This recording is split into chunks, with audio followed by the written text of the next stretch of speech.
Malapit na nga ang kapistahan ng mahal na poong Jesus Nazareno at ng mahal na poong Santo Niño ng Cebu. At nararamdaman kong lalabas na naman ang ibang mga sekta na sinasabi lagi na sumasamba nga tayo sa mga Diyos-Diyusan, sa mga sinasabi nilang mga ribulto o imahen. At kahit ulit-ulit na nga natin yung sinasagot, sasagutin ko ulit sila ng isang mabilisan. Ano nga ba ang pinagkaiba ng Diyos-Diyusan sa mga banal na imahen? So let me explain something.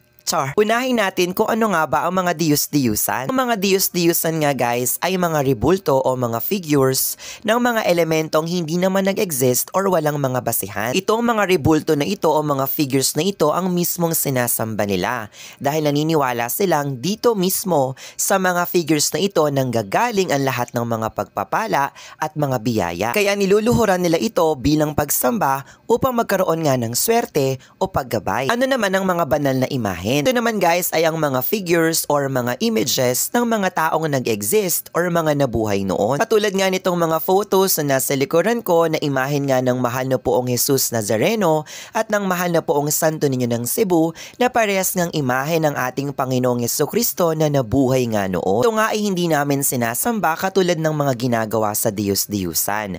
Binibigyan lamang namin ito ng kaukulang paggalang o tinatawag natin sa Ingles na veneration. Ibig sabihin nga ulit, binibigyan namin ito ng paggalang dahil nga sila ay representation ng mga banal na tao. So bakit nyo niluluhuran? Bakit nyo hinahalikan? Bakit nyo pinupunasan ng panyo? Bakit nyo iniiyakan? Bakit nyo sinasaya? Shhh!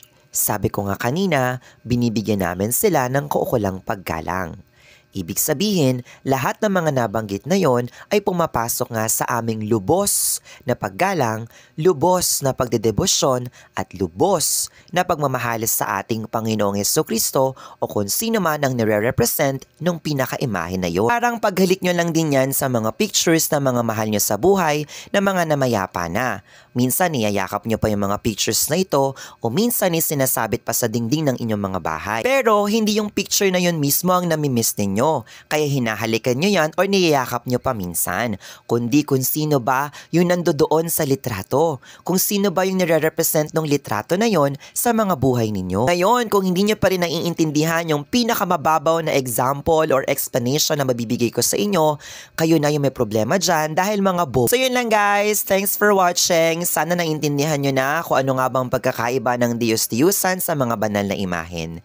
Mag-iingat kayo palagi and God bless you all. Viva Poong Jesus Nazareno! Viva Santo Niño de Cebu! Bye!